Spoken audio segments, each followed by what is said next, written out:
Olá! Tudo bem, pessoal? Meu nome é Silvério Kist, esse é o canal Kist na Europa. Estamos hoje aqui no mais uma live para compartilhar experiências, para trocar conhecimentos, nessa jornada que nós estamos fazendo de mudar de país, de ir para a Europa.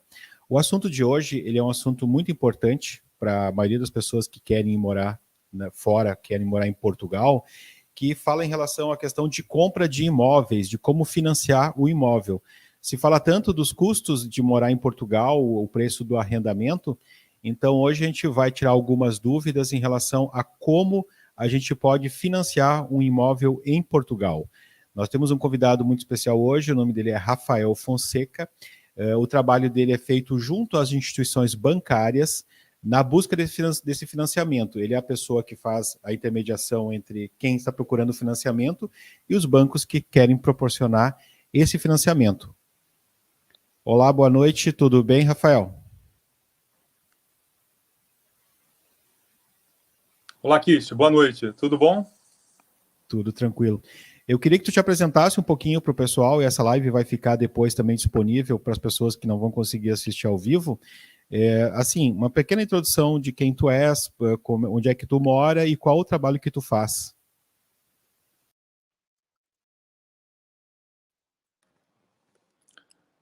Tá bom, Kist.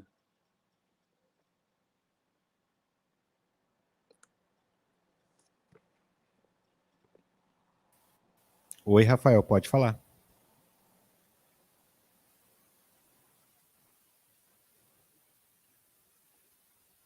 Tá me escutando, Rafael? Olá, Kist. Tá um pouco intermitente a tua internet. Eu estou escutando. Aqui.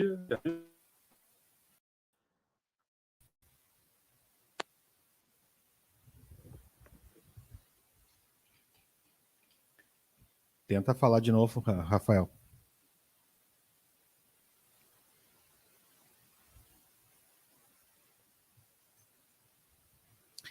Eu acho que o Rafael teve um probleminha técnico lá, vamos aguardar um pouquinho, ver se ele consegue reconectar. Mas a grande ideia aqui é de ver as possibilidades que nós temos de fazer um financiamento em Portugal. De nós chegarmos lá, conseguirmos, a partir de uma entrada, financiarmos um imóvel em Portugal. Uma das coisas importantes que a gente precisa ter em mente é a questão do financiamento da entrada.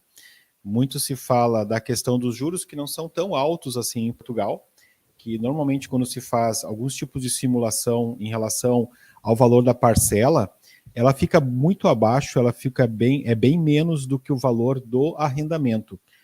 Contudo, uma das coisas importantes que a gente tem que ter em mente é que a gente precisa dar uma entrada e para quem tem recursos que não são de Portugal, normalmente precisa se dar uma entrada maior. E essa entrada normalmente fica em torno dos 30%. Então, mesmo conseguindo financiamento e esse financiamento ter uma parcela mais baixa, a gente tem que entender que a entrada é de 30%. No caso de um imóvel, por exemplo, de 100 mil euros, precisa se dar uma entrada de 30 mil euros. 30 mil euros, os valores de hoje, isso é em torno de 180 mil reais. Então, vamos ver se o Rafael voltou. Oi, Rafael. Pronto, Kist, agora está resolvido. Beleza, te apresenta então para o pessoal. Vamos lá. Primeiramente, obrigado, Kist, aí pelo seu contato, pela oportunidade, né? Meu nome é Rafael Fonseca, eu nasci no Rio de Janeiro, sou economista da Federal do Rio. Eu trabalhei mais de 25 anos em grandes empresas de finanças e tenho MBA em finanças também. Eu já morei em outros países como Colômbia, Equador, Bélgica. E eu estou há 4 anos em Portugal, onde a gente tem aqui uma imobiliária e uma financeira, né? E essa parte financeira é onde eu me sinto mais à vontade, onde eu estou aí ajudando o pessoal, né, principalmente brasileiros, a conseguir um imóvel aqui em Portugal, financiar um imóvel em Portugal. Não, legal. A Zulu está perguntando: olá, eu conheço e sigo o Rafael, mas desculpe, eu não conheço o senhor Kist. Bom, eu moro em Porto Alegre, eu sou gaúcho, e nós estamos indo para Portugal. Esse canal ele é para compartilhar conhecimentos, experiências e registrar toda a mudança que a gente está fazendo para Portugal. A primeira pergunta que eu te faço, Rafael, é conseguir, sendo brasileiro, com rendas no Brasil, com patrimônio no Brasil, quais são as possibilidades de conseguir um financiamento em Portugal para comprar um imóvel? São muito grandes, Kist. O brasileiro tem muita facilidade de conseguir financiamento aqui em Portugal. Então, basta apresentar imposto de renda, contra-cheques, olerites, extratos bancários, aquela documentação, né, necessária de finanças, também um relatório do Banco Central mostrando as suas dívidas no país. Isso tudo é analisado, né, e você com certeza pode conseguir crédito aqui em Portugal. Isso é muito importante. Com rendimentos e salários no Brasil, tá? A minha função é ser um facilitador aqui entre o cliente no Brasil e os bancos em geral em Portugal. Eu não trabalho para um banco só. Então, eu trabalho para Santander, Caixa, aqui tem uma caixa geral, né? Chama Caixa Geral de Depósito, que é uma caixa econômica igual a do Brasil, né? Não é um banco, não é uma instituição financeira, não é um banco comercial, quero dizer. Então, temos o Santander, a Caixa Geral, o Novo Banco, o CTT, Eurobic, Bankinter e muitos outros, tá? Então, meu papel aqui é levar essa documentação até os bancos e depois trazer as propostas para os clientes, tá? Os clientes escolhem qual é a melhor opção, né? Cada banco vai ter uma proposta e é interessante isso porque cada banco tem um perfil diferente. Então, você não se enquadrar num perfil de um banco não quer dizer que você não seja aprovado em outro. E é isso. A partir daí, a pessoa já sabe até quanto o banco está disposto a financiar e pode ir em frente para adquirir o seu imóvel, né? Pode procurar o seu imóvel com muito mais segurança, sabendo que está lastreado ali pelo financiamento. Não, legal. Essa informação ela é muito importante no sentido de que a gente saber que não é um bicho de sete cabeças fazer um financiamento em Portugal Não já é um alívio, né? Porque a falta desse conhecimento ele traz muita insegurança para as pessoas, né? Bom, eu vou estar no outro país, será que eu consigo fazer isso? Então, para quem quer comprar, já é um alívio poder dizer assim, não, podemos comprar. E eu te pergunto, quais são os maiores, digamos, não os problemas, mas os obstáculos de quem quer comprar? Pelo que eu tenho observado, um dos grandes obstáculos é a questão da entrada. A entrada para quem tem rendimentos de fora é maior, é isso, Rafael? É verdade, Kist. É assim, essas condições são sempre mutáveis, né? As condições praticadas nesse momento, que podem mudar para o ano que vem, e não eram as mesmas ano passado, por exemplo, são as seguintes. Em geral, quem tem o passaporte brasileiro e tem rendimentos em reais, ou seja, declara imposto em reais, tem que dar uma entrada entre 30% a 35%. Tá? Com 35% consegue um prazo aí talvez mais longo. Às vezes pode ser interessante, principalmente para as pessoas com maior idade, né? Já estão ali acima dos 60 anos, pode ser muito interessante ganhar esses 5 anos de prazo, né? E se caso tenha o passaporte português, caso você tenha o cartão cidadão português, você pode, no momento, pleitear uma entrada de 20%, mesmo trabalhando no Brasil, tá? Agora, se você mora aqui, tem rendimentos em euros, mora aqui em Portugal, aí já pode ser uma outra história, tem que ser analisado. Mas para esses casos do Brasil, está funcionando assim agora. 30% a 35% para o brasileiro, para o passaporte brasileiro, e se você tiver a dupla cidadania, você pode tentar pleitear os 20%. Só a dupla cidadania portuguesa, tá? A italiana, Portuguesa. as Italiana outras não. europeias não ficam iguais à do Brasil, tá? Uhum. A Leila já deixou uma pergunta aqui, e quem tiver qualquer tipo de questionamento para fazer para o Rafael, pode colocar aqui nos comentários, que dentro do contexto eu vou colocando a pergunta, tá? A Leila está perguntando o elastecimento do prazo do financiamento em mais 5 anos, se aumentar os sinais ou mais de 5% tem sido proporcional por mais de um banco. Os bancos estão aumentando o prazo se tu fizer um aporte maior de entrada, não? Em geral, Kist, os bancos estão diminuindo o prazo, tá? Tem uma diretriz do Banco Central Europeu para, a partir de 2023, não conceder muitos empréstimos acima de prazos de 30 anos, tá? Então, vai ser muito difícil pegar um prazo de 35 anos, 37 anos em 2023. Então, esse ano e ano que vem são boas janelas de oportunidade para você financiar um imóvel, por causa desse prazo elástico, tá? A própria Caixa Geral e outros bancos, como o Novo Banco, vem diminuindo esses prazos. Já foi reduzido em 2 anos, já até o fim do ano deve ter uma outra redução. Então, o que parece é que em 2023 deve tentar convergir, pelo menos a média vai ser ali em torno de 30 anos o prazo máximo, quando hoje é 40, ou era 40 há pouco tempo, tá? 40 anos é o prazo máximo. Pelo que eu sei, quero que tu confirme para mim, o limite é 75 anos, então sempre o prazo máximo é o que falta para chegar a 75, é mais ou menos isso, Rafael? Há bancos que podem fazer até 79 anos, tá, Kisto? Tá. Por isso que é interessante. Mas aí você pode também dar mais entrada. Claro que isso depende da simulação ali, como é que vai ficar a taxa de esforço, né? Ou seja, a relação desses encargos sobre a sua renda. Né? Sempre não, tem depende, que ser ali entre depende depois, mais tarde, se tiver alguém que já está nesse momento procurando financiamento, talvez pode até pedir para o Rafael fazer uma simulação dizendo qual é a renda, o valor do imóvel, a idade, se tem cidadania portuguesa ou só brasileira, mas isso depois, mais adiante. Primeiro vamos para as perguntas mais básicas, tá? A Leila perguntou, trabalho por conta própria, via pessoa jurídica, rendimentos muito variáveis, os bancos de Portugal levam em consideração o histórico do financiamento brasileiro ou apenas a declaração de imposto de renda? Tu tem essa informação, Rafael? Olha, Leila, eles olham muito mais o imposto de renda, tá? Você ter rendimentos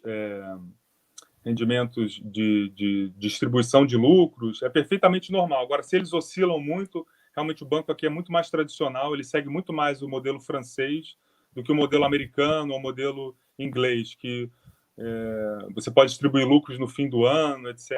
Aqui é muito mais, eles olham muito mais, eles fazem uma espécie de uma média de todos os meses, de quanto é que você recebe, seja de salário, seja de distribuição de lucros, dividendos, tá? Fazem uma média desses 6 últimos meses, vamos dizer assim. Também olham o imposto de renda do ano passado para ver o seu montante global bruto, né? Se acompanha o desse ano, tá? Então é uma sequência de análise, mas é perfeitamente possível. Agora, quando se oscila muito, isso tem que ser analisado para ver, porque assim, se tiver um ou 2 meses que falhe essa entrada, aí pode ser um problema, tá? Mas cabe análise. Sim. A Zulu perguntou, somos aposentados, abrimos uma conta no Milênio, pretendemos comprar um imóvel em 2022, estaremos em Portugal em 11 de 2021, meu marido é português, dupla cidadania, Milênio é um bom banco para financiamento? Essa é uma pergunta interessante, Rafael, porque o brasileiro ele tem muito essa questão de ter o seu banco, o banco aquele que tem uma relação complexa no sentido de ter muito tempo à conta, de ter investimentos, de ter seguros. No caso do financiamento em Portugal, aqui no Brasil eu também acho que as pessoas não deveriam se relacionar com o banco diretamente, digamos assim, fazer no Banco do Brasil o financiamento do imóvel porque tem cliente do Banco do Brasil, porque se tem outros bancos com taxas melhores, eu posso procurar o Banrisul, a Caixa, outras. No caso, tu acha melhor, se tu tem um relacionamento já, primeiro ver com o teu banco ou já ir buscar fazer uma pesquisa, por exemplo, junto contigo para ver quais são os melhores? Acho que talvez uma pesquisa seja melhor, né? Kish, pela minha sensibilidade, eu acho assim que o relacionamento com o seu banco não importa tanto, ok? Claro que sempre ajuda, mas não importa tanto. É importante você cotar, já que você tem a conta no Milênio, cota no Milênio com a sua gerente, tenta ver o que é que o seu relacionamento traz de bom para você e cota nos outros bancos também e faz a comparação, tá? E a partir daí toma uma decisão. É muito normal aqui a pessoa ter uma conta num banco, conseguir uma boa proposta de crédito em outro banco e migrar ou manter as duas contas. Geralmente o pessoal migra, tá? E no momento que aquele novo banco, daqui a 2 anos, se esse financiamento não tiver satisfatório, outro banco te ofereça uma melhor opção, você pode migrar novamente, tá? Aqui no Brasil agora achar o melhor para o cliente. Agora aqui no Brasil estão vindo com a questão do Open Bank, tipo assim, para que o teu histórico possa ser acessado por outro banco, né? É um negócio que agora está chegando aqui. O Fábio, ele já fez uma live comigo também. Ele disse que vejo que os imóveis em Portugal são ofertados por valores altos. as avaliações desses imóveis feitos pelos bancos acompanham os valores pedidos pelos proprietários? Tem uma oscilação muito grande? Tem um spread grande entre esses dois valores ou não, Rafael? Respondendo ao Fábio, acompanham sim, tá? As avaliações bancárias têm crescido muito também, né? Porque não tem jeito, né, Kisto? O valor de mercado é aquilo, é oferta e procura. Então, como há muita procura, os valores sobem e o banco tem que se adaptar, tem que entender que aqueles imóveis estão valendo mais, né? E se você comparar ainda com o resto da Europa, né? Por exemplo, metro quadrado ali, médio, em Lisboa é 4.000 euros, né? Pode ser caro para nós, para os brasileiros, por exemplo, mas para Madrid é 6.000, Paris e Londres é 12, 15 mil euros. Então, para essa turma aí da Europa, ou mesmo nos Estados Unidos, né? É muito barato comprar um imóvel aqui. Então, há muita procura, há muita demanda desse pessoal da Europa, Estados Unidos, e do Brasil também, porque você sabe, né, Kish, no Brasil tem muita gente que ganha muito bem, né? Uhum. O André aqui, ele já colocou os dados dele para depois fazer uma avaliação de quanto é que custaria para ele. Ele diz que tem renda de 1.500 euros, passaporte brasileiro, 55 anos, e ele que está procurando um imóvel de 150 mil euros, tá? Então, o Rafael é 150 rapidinho mil. nisso.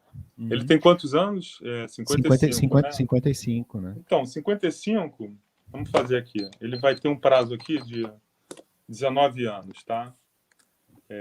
Um imóvel de 150 mil, estou aqui no meu super simulador. Um imóvel de 150 mil, ele tem que dar uma entrada de 45 mil, tá? Em média, com passaporte brasileiro, tá? Financiando 105 mil, a prestação dele fica só 487 euros. Tá? 487 euros, muito bom. E, bom, o 1.500 não é limitador porque não chega a 1/3 da renda dele, né? Aqui, com certeza, aprova, tá? Se for 1.500 líquido, aprova com certeza, tá bom? Não, ótimo. Uma pergunta bem interessante que é importante fazer também, né? Que a Lídia está perguntando: os bancos levam em consideração o valor bruto ou líquido no imposto de renda? Normalmente é feita a avaliação de possibilidade de pagamento, né, Rafael? Perfeito, Kish. A avaliação é assim, eles avaliam o ano corrente e o ano anterior. O ano anterior, eles vão ver o bruto que você declara no imposto de renda. Então, é o montante global bruto anual. Por exemplo, ganho, sei lá, 150 mil reais por ano. E esse ano, ele vai ver mês a mês líquido. Aí ele vai olhar o líquido e vai ver quanto é que são os seus encargos sobre esse líquido. Então, por exemplo, se uma pessoa que ganha 1.000 euros líquido não deveria ter encargos maiores de 400 euros ou 450 no máximo para poder ser aprovado, tá? Não pode nunca chegar na metade, 50%. Não, vocês veem que é bem interessante, né? Porque um imóvel de 150 mil euros ali, né? Conseguir uma prestação de 400 e poucos euros é bem interessante, né? Ainda mais que era 19 anos, não era nem tanto tempo assim, né? Uma pergunta mais pessoal que a Carla Simão fez: Rafael, por que você optou por Aveiro ao invés do Porto? Poderia falar sobre? O pessoal é curioso, viu? Carla, foi por acaso. Eu, a princípio, vim com a minha esposa, nós queríamos morar em Lisboa, né? Mas ela tinha família aqui em Aveiro, e nós viemos para cá porque os processos de assentamento de casamento, a documentação era mais rápida aqui. Né? Passamos uns meses aqui, gostamos muito, eu já comecei também a trabalhar, ela também é psicóloga, começou a trabalhar na área. Falamos, vamos ficar o primeiro ano, e ficamos. E fomos indo, e estamos aqui até hoje, não pretendemos sair. Mas o Porto, por exemplo, é uma cidade que eu acho muito interessante. Eu moraria com certeza no Porto. Gosto muito do Porto. Tu sabe que a primeira vez que eu fui para Portugal, eu fui meio que decidido que eu ia ficar em Aveiro, sabe? Porque o tamanho da cidade, os imóveis, coisas. E eu passei alguns dias em Aveiro. E só que eu cheguei no Porto lá, eu me apaixonei pelo Porto também, por isso que eu comecei. Mas Aveiro também é uma possibilidade muito, muito legal, né? Vamos ver perguntas. A Carla perguntou: posso comprar um imóvel em nome da empresa, de empresa dos Estados Unidos? Isso é uma compra a partir da empresa, né? Carla, né? Carla. Pode sim. Tá, você vai ter que optar pelo leasing, tá? O prazo é mais curto, os juros são mais altos e a negociação é mais bruta, né? Como se diz. Mas dá para você entrar e tentar adquirir via empresa também, tá bom? Tá. Uhum.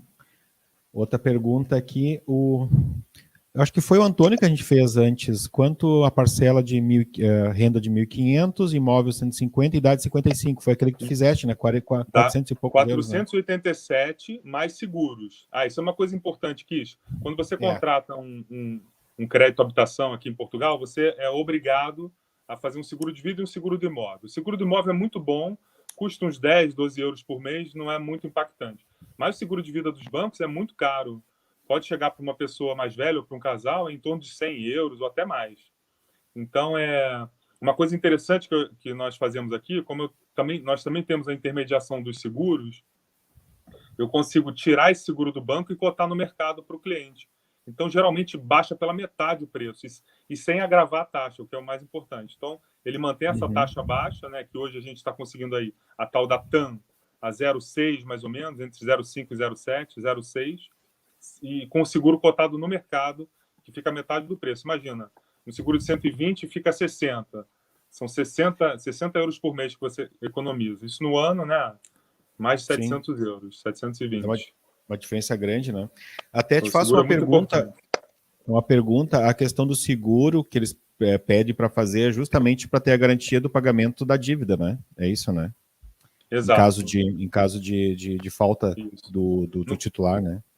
No caso do casal é muito importante, né? Porque se acontece alguma coisa, o seguro é contra morte e invalidez. Então, se um dos cônjuges fica incapacitado para trabalhar, a dívida fica quitada e o imóvel fica fica quitado, né? Fica para o casal. Sim. No caso de falecimento, fica para o outro cônjuge. Imagina, já está num momento tão complicado, ainda pelo menos tem a dívida do imóvel quitado, né? Não, eu acho que é importante, é fundamental, porque às vezes as Eu acho pessoas também. só consideram a questão do custo, né? Eu tenho um custo de seguro, mas o dia que realmente precisavam, dá graças a Deus que tinha um seguro que vai dar conta disso, né? Com certeza, Kist. O Antônio Carlos Honorato está perguntando, ouvi falar, né, já ouvi falar que a entrada pode chegar a 10%. 10% é em casos especiais, né? Se tu é português, se tu tem renda em Portugal, 10% de entrada, qual seria o cenário para estar dentro dos 10%, Rafael? É assim, Kist, até uns 3 anos atrás, era possível para o brasileiro comprar com 10% de entrada, tá? Mas principalmente depois dessa mega desvalorização do real, depois veio pandemia. Então, assim, os bancos têm pedido uma maior entrada, tá? Os 10% é difícil até para os portugueses, tá? Geralmente, por exemplo, vou citar dois bancos famosos, a Caixa e o Santander. A Caixa sai de 80% e o Santander sai de 85%, por exemplo. No caso da avaliação do imóvel, se for para habitação própria permanente, né? Habitação principal, a pessoa mora aqui em Portugal e ganha em euros, declara imposto de renda em Portugal, aí ela pode ter esse benefício. No caso da avaliação ser maior do que o preço de compra, ele conseguiria chegar nos 10%, tá? Saindo de 85% ou de 80%, tá? Mas não é fácil nem para os portugueses conseguirem 10%. Em geral, vou chutar que fica ali em 15% a entrada, 15% a 20%, mesmo para portugueses, tá?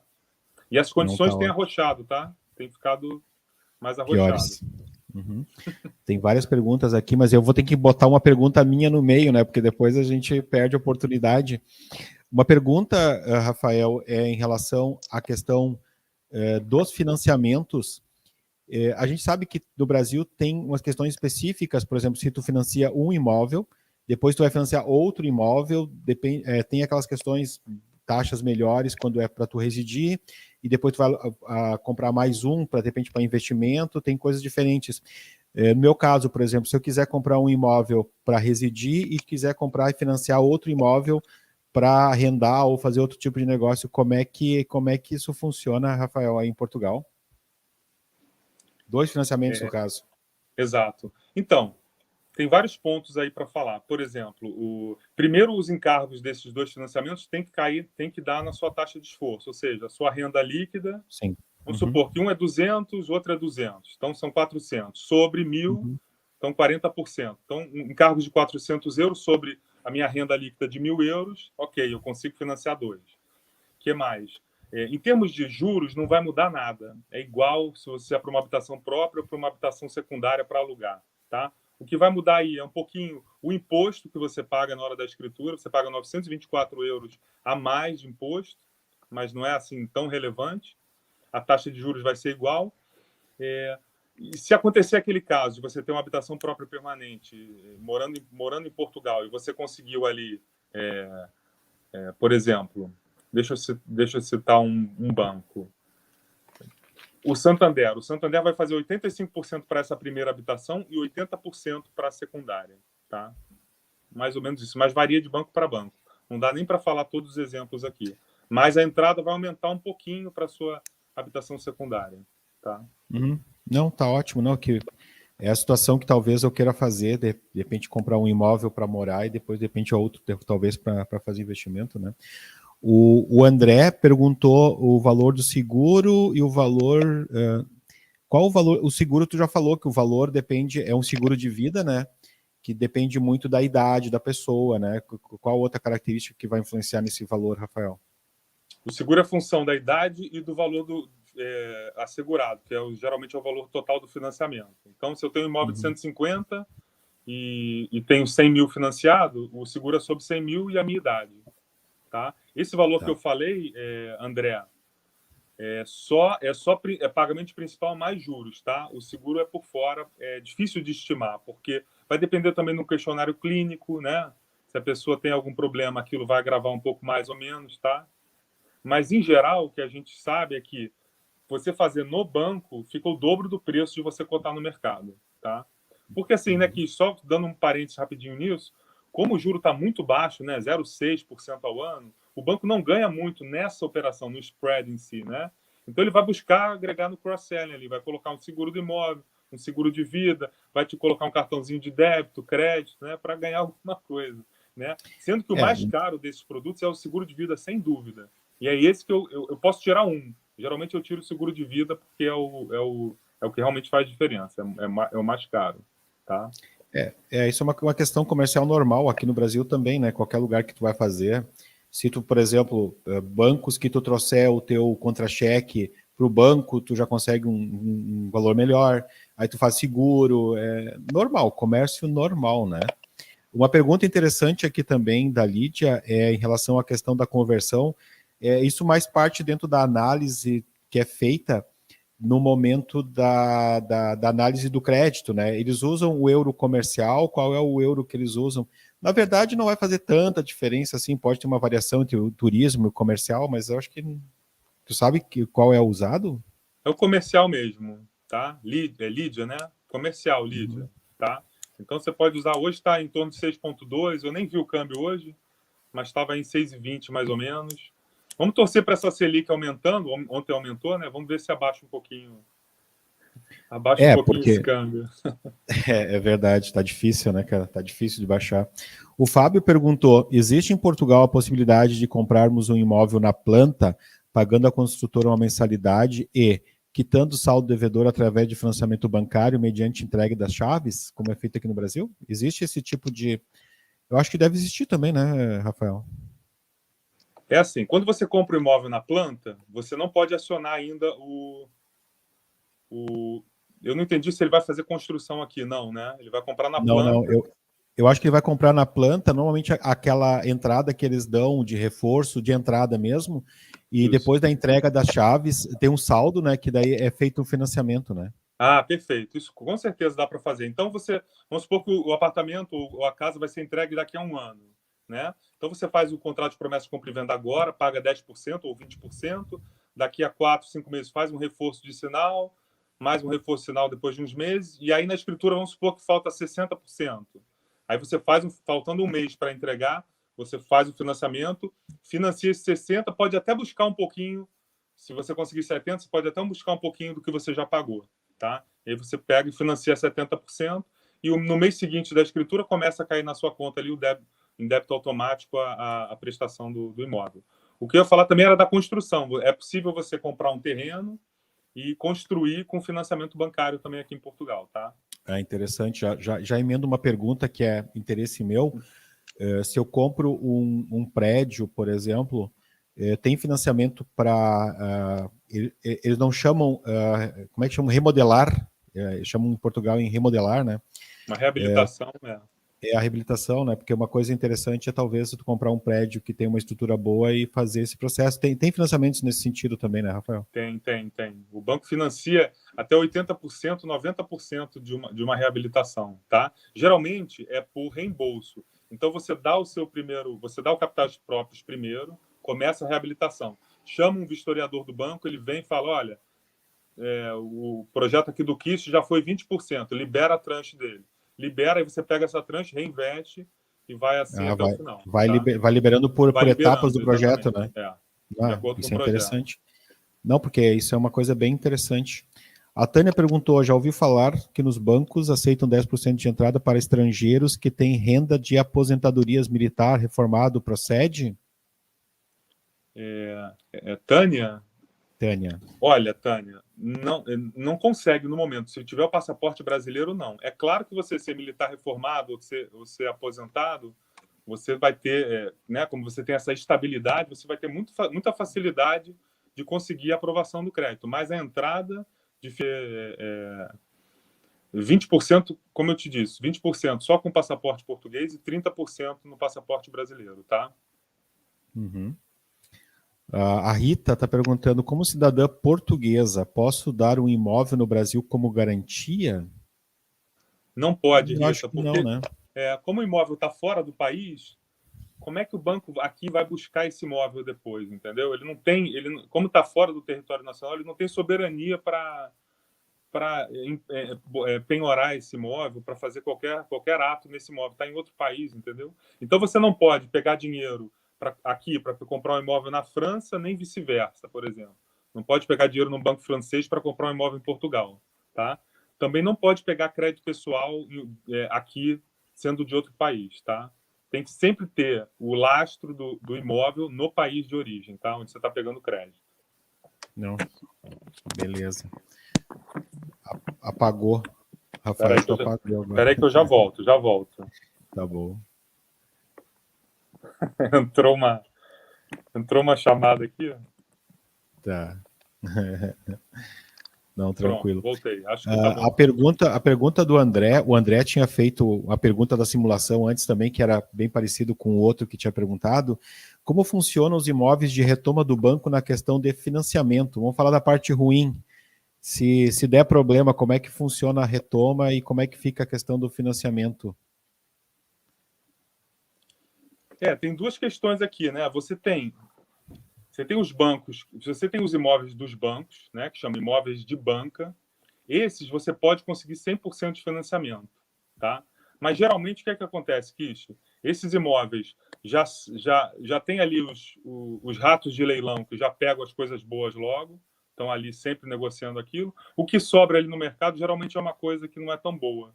Ou então são imóveis que já estão há muitos anos ali para serem comprados, a não ser que você esteja disposto a comprar e fazer uma mega reabilitação ali, uma reforma bem pesada, você pode até conseguir 100% de financiamento nesses casos, mas é difícil. Eu tentei trabalhar com isso nos primeiros anos, com esses imóveis, claro, porque não tinha entrada, mas foi tão difícil que eu acabei desistindo. Então, assim, não trabalho mais com esse tipo de imóvel, tá? Agora, se você ficar inadimplente, o banco vai retomar o imóvel. Olha, vai demorar muito para ele tomar um imóvel. Você vai ter que realmente ficar 1, 2, 3 anos sem pagar para acontecer uma coisa dessa, porque tem várias opções que você pode exercer, tem entidades que você pode recorrer aqui em Portugal para te ajudar a não perder o imóvel, tá? Então, mesmo numa situação muito crítica, é muito difícil você perder o imóvel. Realmente tem que dar tudo errado para que você perca, tá? Tem muitas entidades onde você pode pedir apoio para não perder o seu imóvel, tá? Uhum. Não, a questão de participar de leilão de imóveis, as pessoas têm muito essa curiosidade, querem saber, mas como tu disse, isso é uma coisa bem difícil. Eu acho que, como tu disse que tem os ratos de leilão aí, aqui também tem. Eu comprei uma vez um apartamento em leilão aqui, e depois eu tentei fazer mais algumas vezes, mas existe tanta gente tão especializada no negócio que aquela pessoa que faz isso esporadicamente, ela tem uma dificuldade muito grande de adquirir um imóvel bom, né, Rafael? Eu senti na pele isso. Já. É bem difícil mesmo. Né? Esses ratos de leilão, como a gente disse, né? já tem, né, os conhecimentos, os contatos, né? As pessoas já avisam, devem dividir comissão, não sei. É um mundo meio complicado. Então, o que acaba sobrando não é muito bom, realmente. Ou então são coisas muito antigas, como eu te disse, desde da quebra lá de 2008, 2010, né? Desde essa época. Imagina um imóvel que está fechado há mais de 10 anos, praticamente. Né? Vai precisar de uma reforma aí muito grande, muito complicado. Você não, e você compra sem saber ali como é que está o nível do encanamento, eletricidade, se tem alguma coisa estrutural mais grave. Acho complicado, mas é possível. É o único caso onde você vai conseguir 100% de financiamento. Tá? Você vai direto no site dos bancos. Mas Tá? é um voo muito às cegas, né? Tu conseguir comprar um imóvel assim, se tu não tem conhecimento em relação ao imóvel, né? É bem difícil, né? Cara, a IS perguntou se tiver imóvel pode fazer hipoteca. Ela quer hipotecar a casa dela.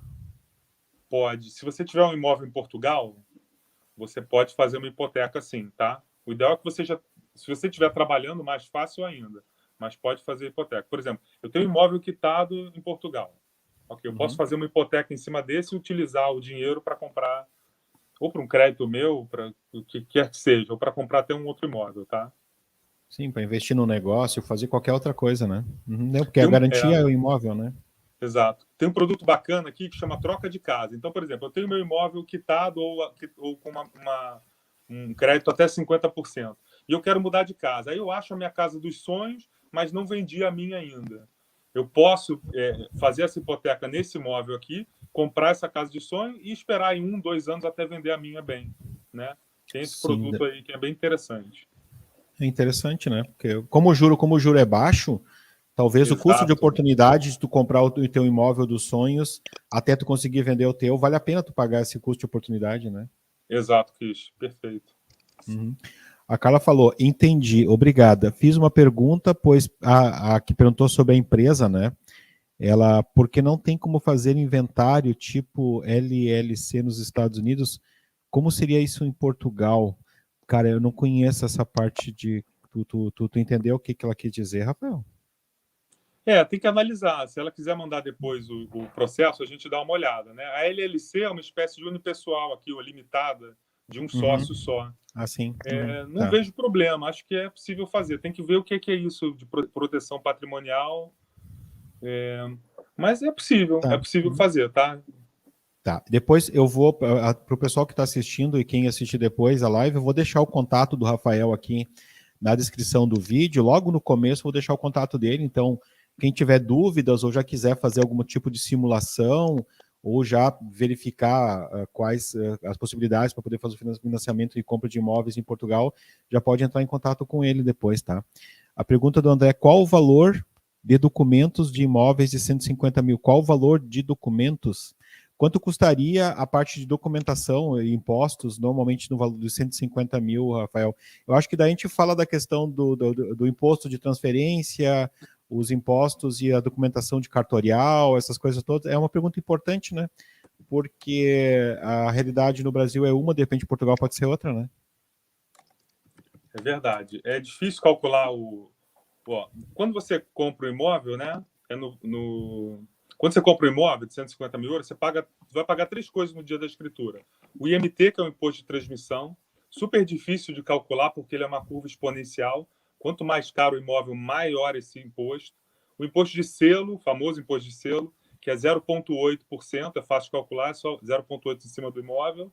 E a escritura, que pode variar, dependendo de onde for, entre 500 a 950 euros, tá? Dependendo do local. Se é um notário, se é um cartório, se é uma plataforma legal, um DPA, etc. Tá? Então, só o 0,8 mais o cartório, já estamos falando de 2.500 euros, só nessas duas, né? Porque. Ó, imposto de selo, 0,8 de 150 mil, 1.200 euros. Mais o cartório, vamos supor que seja 900, 2.100. Tá? Uhum. Deixa eu fazer a simulação aqui do IMT. E aí tem aquela questão, se for habitação própria, você paga um valor de imposto. Se for habitação secundária, você paga esse valor mais 924 euros, tá? No meu Mas o caso, resto por é tudo exemplo, igual. no segundo imóvel que eu for comprar, eu vou pagar um valor mais alto daí nessa Exato, transmissão. exato.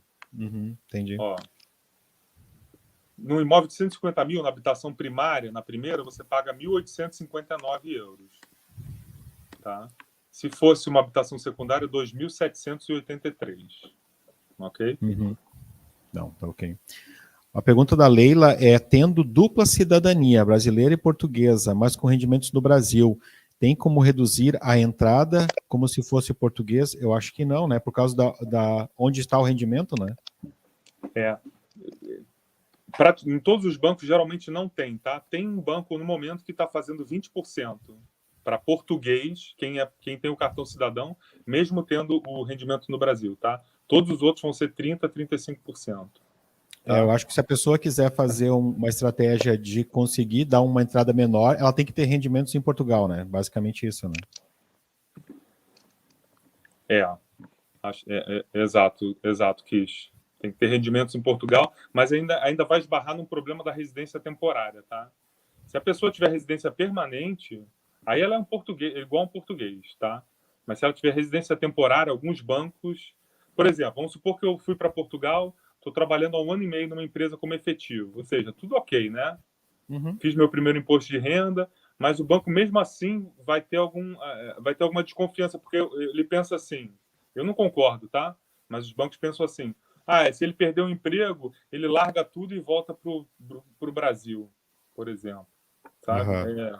Não sei bem de onde é que ficou essa questão, por que é que surgiu isso, mas não sei se alguém fez sei lá. Mas a questão da residência temporária tem sido um pouco de problema. Então, às vezes, né, que apesar da entrada maior, é mais fácil você financiar com recursos do Brasil do que quando você estiver aqui.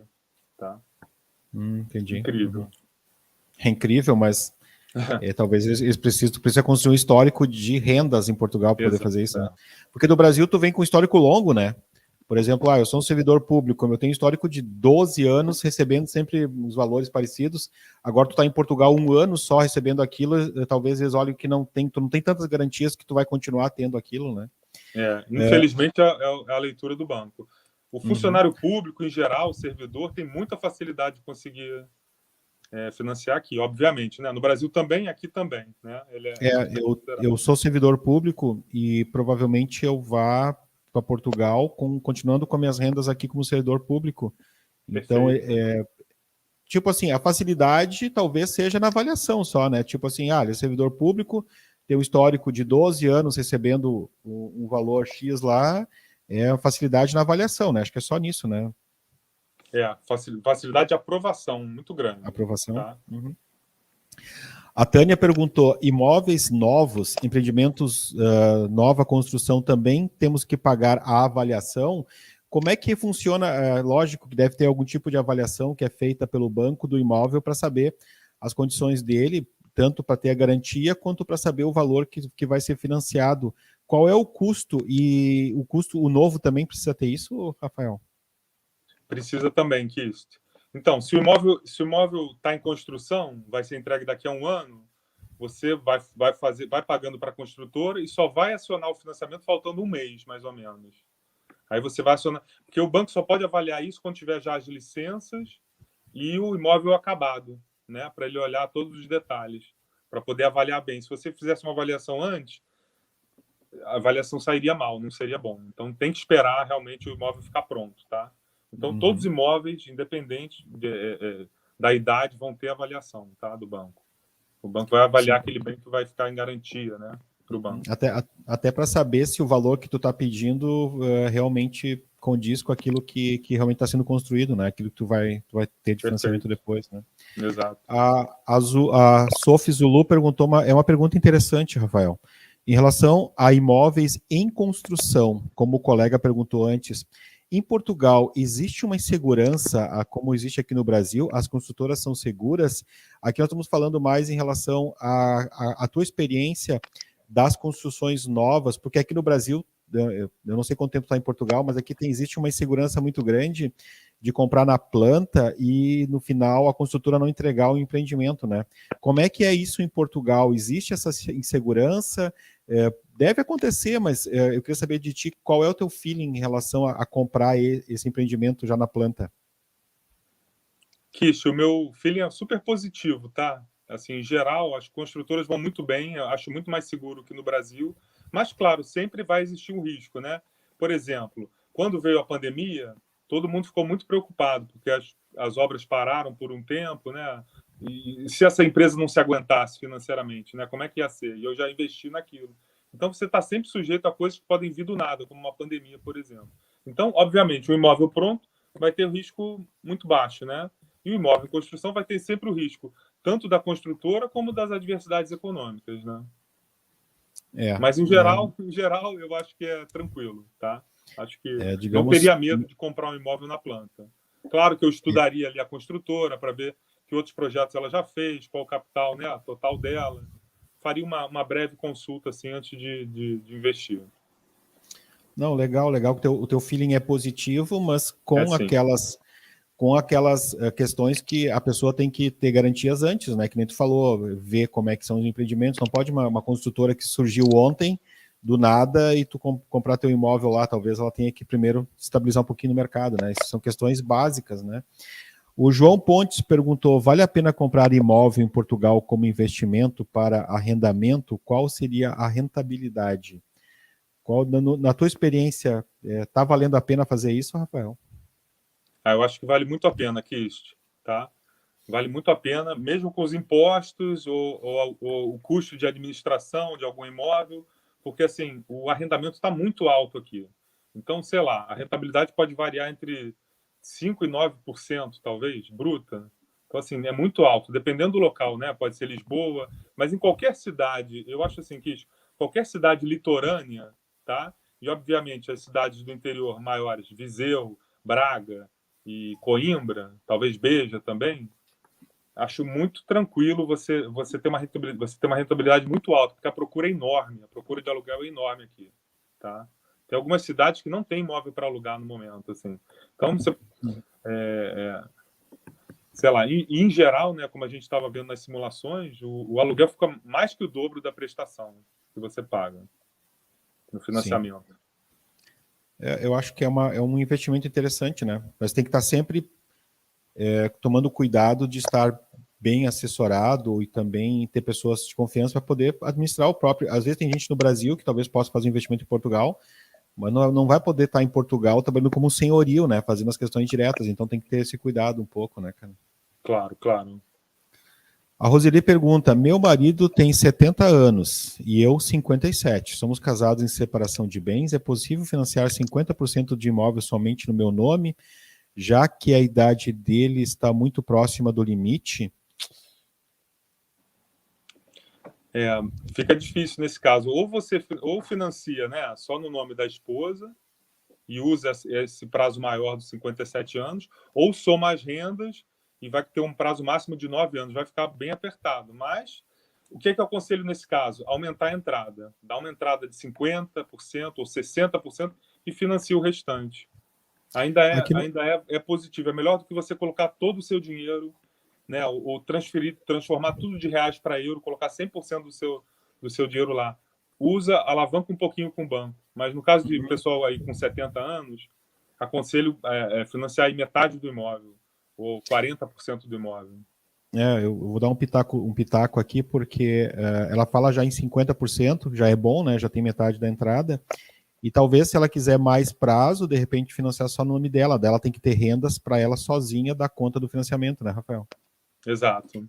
Se tem separação, você só pode comprar, um casal só pode comprar a esposa, ou o marido, ou o cônjuge, só pode comprar sozinho se for separação de bens. Fora isso, tem sempre que comprar em conjunto, tá?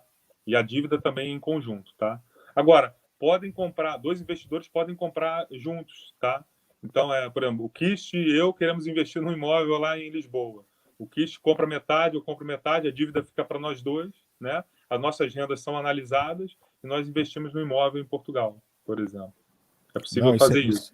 Isso é muito interessante, porque eu já fiz isso, eu já comprei imóvel em Gramado, eu e uma colega de trabalho, compramos em conjunto. E em Portugal eu vou querer comprar um prédio, tá? Coloca na tua lista aí, não vai ser agora, mas daqui a um tempo eu vou comprar um prédio. Não, com certeza, não um prédio de 100 andares, um prédio de 2, 3 andares.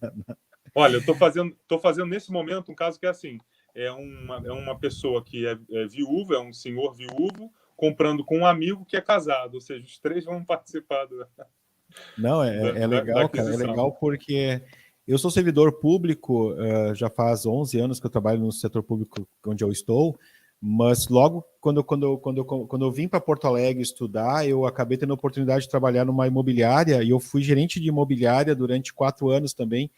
Então, essa área de imobiliário nunca saiu da minha veia, né? Então, depois que eu comecei a comprar, comprei em Gramado, comprei aqui em Porto Alegre, locação por temporada. Então, essas coisas eu gosto muito dessa área. Por isso que é tão importante a gente trocar esses conhecimentos, é muito legal.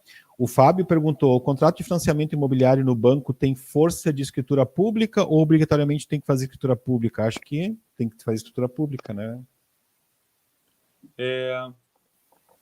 Na verdade, você pode fazer escritura pública ou pode fazer o tal do documento privado também, tá?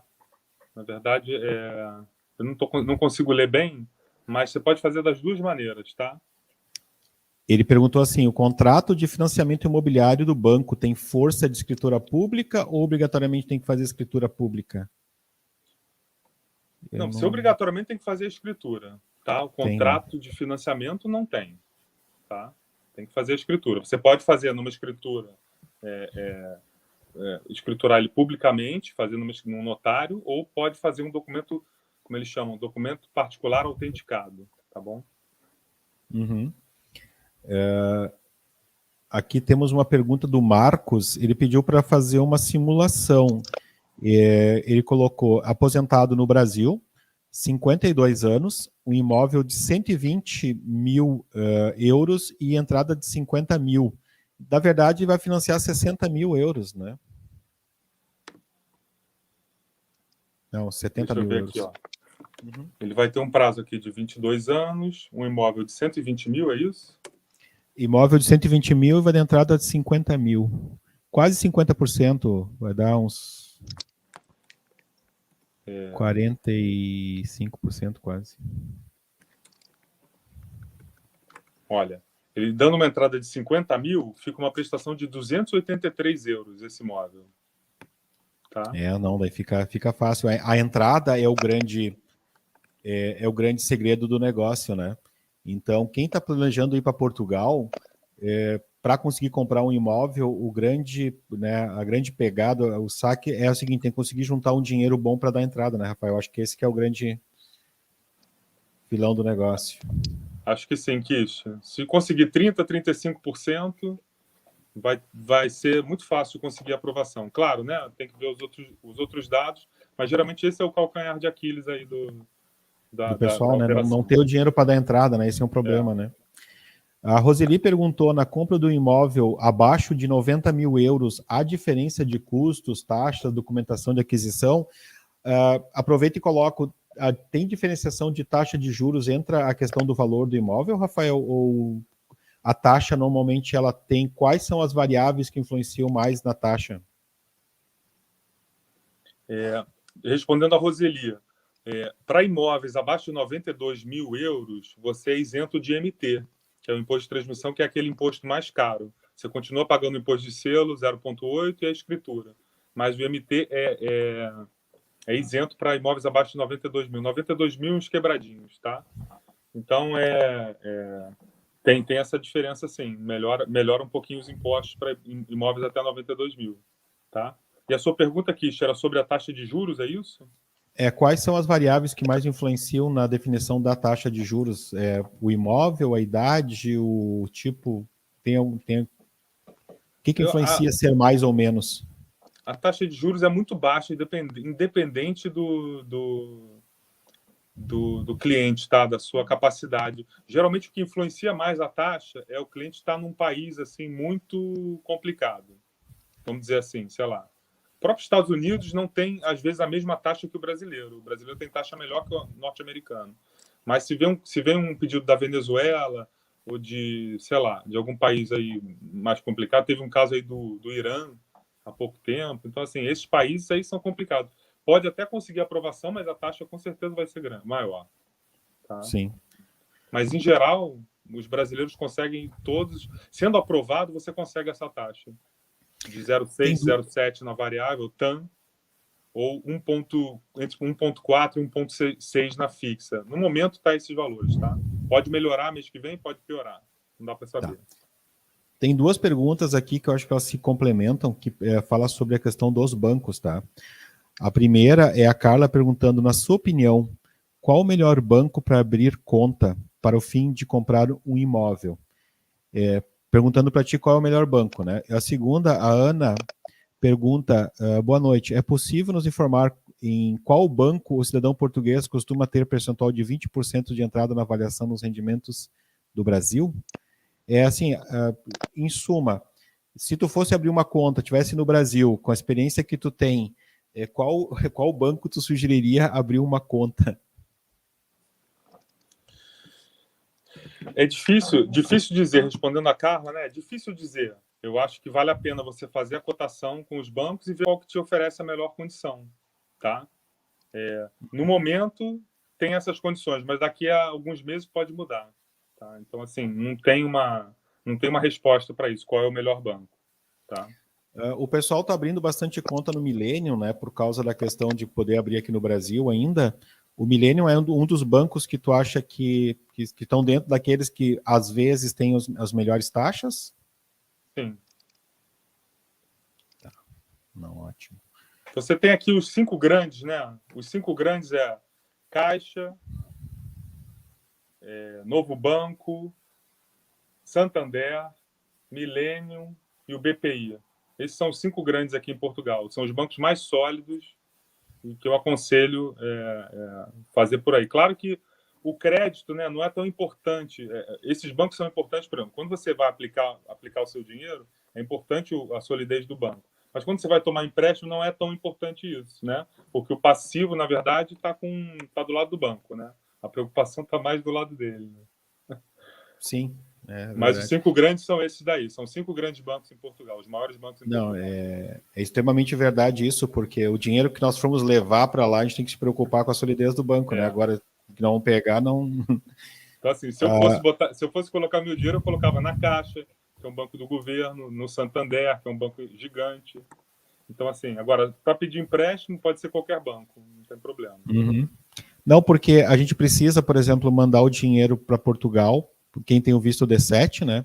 E também tem que mandar o dinheiro para Portugal para dar entrada, né? Porque a gente manda para Portugal, às vezes o pessoal manda escalonado, dependendo de como é que está a taxa de conversão de câmbio, essas coisas todas, né? Então, a abertura de conta é um passo importante para quem está querendo ir para Portugal, por isso que o pessoal tem muito essa dúvida, sabe?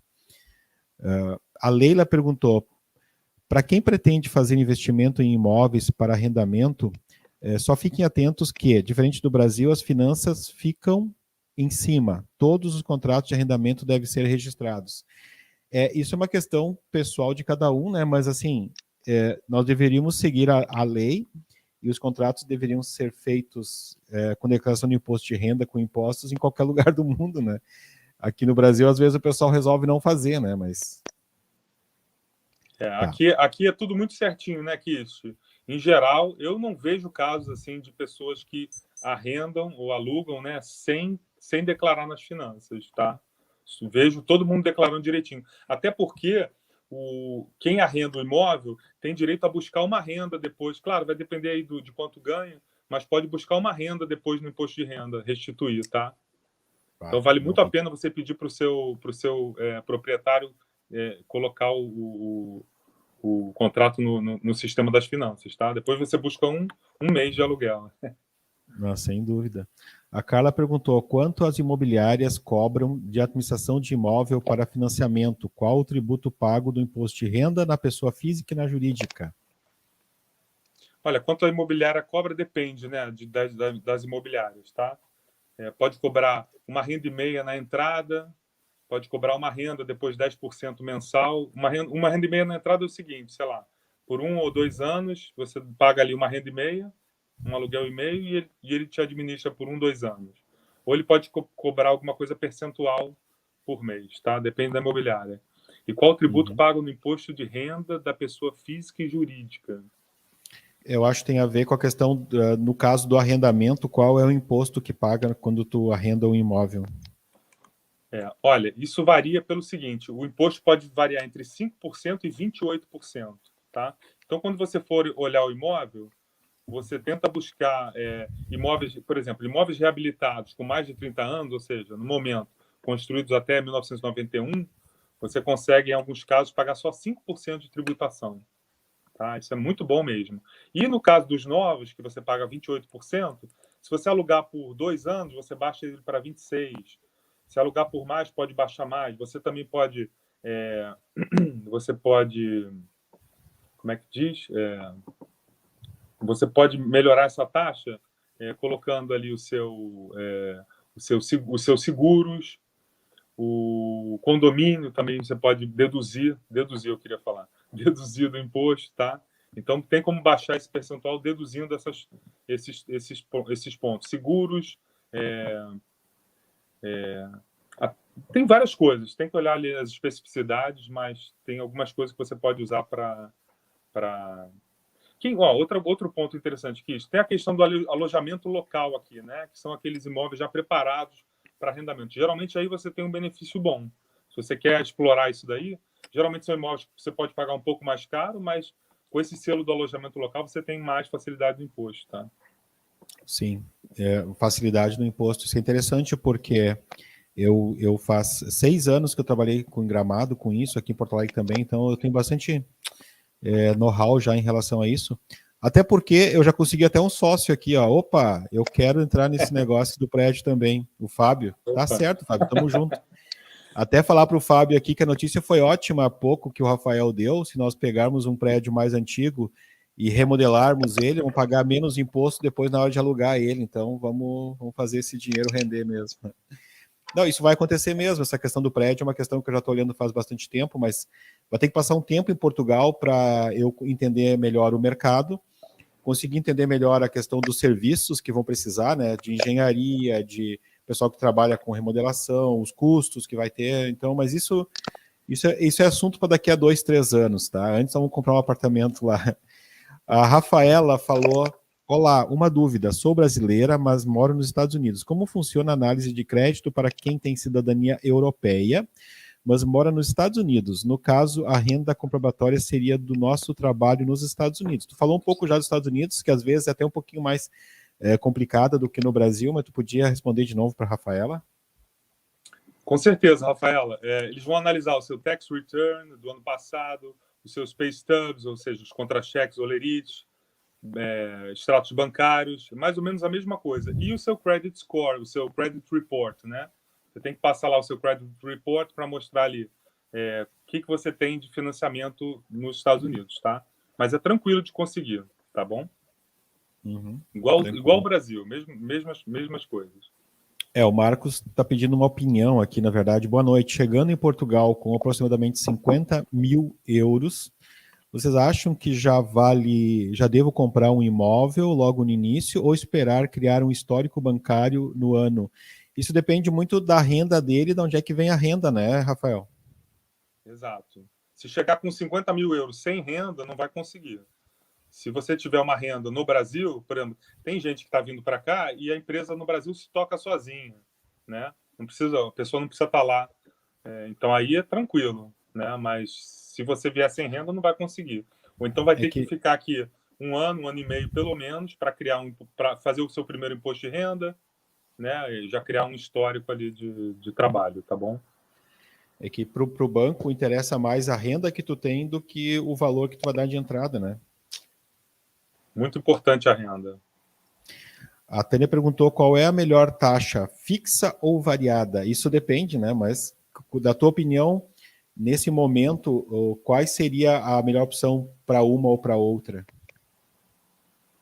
Perfeito. Tânia, as duas estão em momentos históricos mínimos. Então, você tem aí a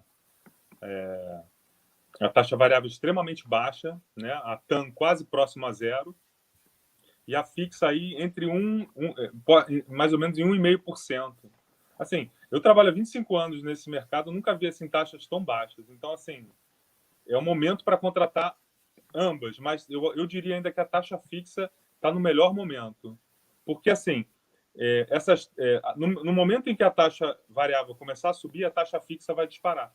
Porque o banco não vai te dar uma taxa fixa de 20, 30 anos a 1,5% sabendo que a taxa variável vai chegar a 1,5, 2. Né? No momento que o banco vê no horizonte a coisa ficando feia, essa taxa fixa vai... E quem contratou na fixa vai se dar bem, porque vai ficar 20, 25, 30 anos, às vezes, com aquela taxa... Né? Ou seja, imagina, você toma empréstimo na Europa a 1,5 fixo e aplica na Selic a 8% no Brasil. Alguma coisa assim. Parece loucura, mas é mais ou menos isso. Né? Então vale muito a pena pegar na taxa fixa, na minha opinião. Tá? Eu é um acho que pouquinho mais caro, né? É um pouquinho mais caro, mas você dorme tranquilo por esse tempo todo.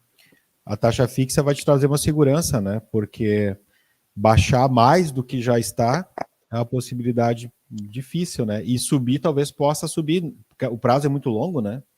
Exato, Kish. A taxa já está próxima de zero. Ela vai descer para onde? O que ela pode é ficar mais 1, 2, 3 anos baixo, mas em algum momento ela vai ter que subir, porque é normal, tá? E a taxa fixa, você garante isso por 20 ou 30 anos, a mesma taxa, a mesma prestação. Imagina você pagando a mesma prestação daqui a 30 anos.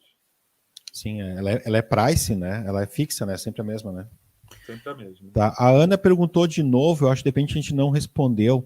Assim, qual banco normalmente os portugueses pegam financiamento com 20% de entrada? Isso depende, né? Mas qual é o que mais eles pegam? Talvez ela queira saber uma dica, de repente. Você pode tentar ver. Eu acho que o novo banco agora que tá fazendo 20%, tá? O UCI também pode fazer 20% para você, tá? Mas essas condições são mutáveis, ok? Pode estar acontecendo agora, pode mudar no mês que vem. Uhum. A Leila está perguntando, a análise de crédito é válida por quanto tempo? Quanto tempo vale depois que tu fizer ela? Quando você recebe aquela ficha de informação normalizada europeia, ela vale por 30 dias só. Mas por quê? Porque o juro vai mudar todo mês, aquilo que a gente estava falando. Mas não tem problema, a sua ficha já fica no banco, você escolhe o seu imóvel com calma. Quando for o momento, vamos supor que você fez aquela cotação. Daqui a 3, 4 meses você achou o seu imóvel. Você só precisa atualizar a documentação, atualizar extratos bancários, contra-cheques, olerites e talvez o registrato lá do Banco Central. Atualiza os documentos e vai em frente. Tá? Não, O beleza. importante é você ter já a sinalização do banco que ele te empresta. Isso é o mais importante. Para você não procurar à toa e não... Imagina dar um sinal no imóvel que depois você não vai conseguir financiar. Aí correr atrás de restituição, depois o vendedor não quer devolver. Não se mete nisso que é roubada. É verdade. Eu queria pedir para o pessoal que está aí na live que não esqueça de deixar o like, porque deixando o like as pessoas vão entender que esse assunto ele foi relevante para você e talvez o YouTube vai indicar para outras pessoas que têm os mesmos interesses que você. Cara, nós estamos a 1h07 aqui, Rafael. Eu tô Passa tentando voando, fazer... né, Kiss? Cara, passa muito rápido, né? Eu estou sempre deixar mais ou menos dentro desse tempo para que não fique tão longo assim e talvez em um outro momento a gente possa ver como é que vai ser a repercussão e as dúvidas que o pessoal vai tendo. Se algum outro momento talvez tiver um assunto ou a gente quiser se aprofundar mais no assunto ainda, talvez a gente possa programar uma outra, né? Lógico, dentro das tuas disponibilidades, até porque esse é um assunto que o público sempre se renova e também é muito importante a gente conhecer exatamente o que a gente vai fazer, porque é uma decisão muito importante comprar um imóvel e outra coisa, financiar um imóvel é uma coisa muito importante, porque é um compromisso que a gente vai levar por muito tempo, né? Então, essa é uma coisa muito importante. Eu queria que tu desse as tuas considerações finais, Rafael, e assim, eu conheci o Rafael hoje, conversei a primeira vez com ele hoje, eu agradeço muito o contato que tu fizeste, que a gente conseguiu fazer esse contato, ele é muito importante porque um dos grandes objetivos desse canal, Rafael, é justamente essa troca de experiências, a troca de conhecimentos, que vai facilitando a vida das pessoas e eu quero agregar pessoas junto comigo que possam, assim, trocar, fazer com que a gente evolua. Por exemplo, no caso, o Fábio já disse que quer ser meu sócio no prédio e, cara, a gente vai trazendo pessoas, eu conheci a Carla, que é uma pessoa também que mora no Porto, que faz um bom trabalho para ajudar o pessoal também, ela tem um serviço legal. Então, a gente vai criando uma rede de ligações com pessoas que, cara, podem me ajudar, podem ajudar a muitas outras pessoas e deixar tudo isso registrado, né? Que no futuro isso vai ser muito legal. Eu queria que tu fizesse a tua fala final, depois eu encerro o vídeo, depois a gente conversa mais um pouco, tá? Maravilha, Kish. Obrigado aí pelo convite, tá? Eu acho assim que é um momento muito interessante para você financiar um imóvel aqui em Portugal, tá? Porque tem havido, né, no Brasil, um movimento para colocar o patrimônio em moeda forte, então você colocar em dólar ou colocar em euro. Você adquirir um imóvel na Europa é extremamente seguro e importante para a sua diversificação de patrimônio, tá? Além disso, como a gente estava falando aí com o Kish, a taxa de juros está extremamente baixa, né? Extremamente baixa, próxima a zero. Então, é um bom momento. O brasileiro consegue fazer o financiamento aqui. Então, acho que vale muito a pena. Uma janela de oportunidade, como a gente gosta de dizer, para aproveitar. Os imóveis que estavam um pouquinho estagnados em 2020 continuam naquela tendência de subida. Então, você comprar o imóvel é quase a certeza de que ele vai subir nos próximos anos e o imobiliário em geral, no longo prazo, sempre valoriza. Então, acho que é muito importante. E também muito importante você se cercar de profissionais, né, que inspirem confiança e que te ajudem a fazer a melhor negociação aqui em Portugal com segurança e tranquilidade, para você tomar uma boa decisão para você e para sua família. Tá bom? Obrigado. Cara, eu agradeço demais a tua participação, muito bom. Eu vou pedir para o pessoal que está aqui e os outros que forem vendo depois essa live durante a semana, que se tiverem algumas questões específicas, que deixem nos comentários, e talvez em algum momento eu vou juntar os comentários e ver quais são as grandes dúvidas, e talvez em algum momento eu possa pedir para o Rafael fazer uma segunda dose de esclarecimentos, porque tu viu como é legal, importante tu ver as dúvidas das pessoas e ir sanando isso. Eu acho que é uma questão bem dinâmica, bem legal. É um formato que eu estou gostando muito de fazer, de conseguir fazer essa colaboração e a cooperação entre todo mundo aqui. Eu agradeço demais, Rafael. Muito obrigado, cara. Muito bacana, Kish. Estou à disposição aqui. Obrigado pelo convite. Quando for a próxima, me avisa. Beleza. Bom, pessoal, agradecendo muito a participação do Rafael, acho que foi bastante construtiva a participação dele aqui no canal, nessa live. Se você está assistindo essa live depois, quiser deixar algum comentário, alguma pergunta para o Rafael, eu vou deixar os contatos dele aqui embaixo, e nos comentários você pode também deixar outros tipos de dúvida para nós fazermos uma próxima live para o canal aqui, falando sobre a questão de financiamento imobiliário. As pessoas que eu não consegui atender no chat, eu peço desculpa, porque é bem dinâmico, né? As coisas passam muito, muito rápido, mas eu agradeço muito a participação de todos vocês, sempre é muito bom poder estar falando com vocês e trocando informação e trocando experiência, tá? Não esqueça de deixar o like, né? É muito importante. Se você não for inscrito ainda, faça a inscrição e ative o sininho para receber notificação das próximas lives que eu vou fazer e os vídeos que eu vou postar aqui no canal. E nós estamos aí tentando chegar a meta de chegar a 100 mil inscritos, né? Falta pouco, falta só 93 mil. Então, vamos em busca desse objetivo. Muito obrigado. Meu nome é Silvério Kist, esse é o canal Kist na Europa. Até a próxima, pessoal. Valeu, um grande abraço.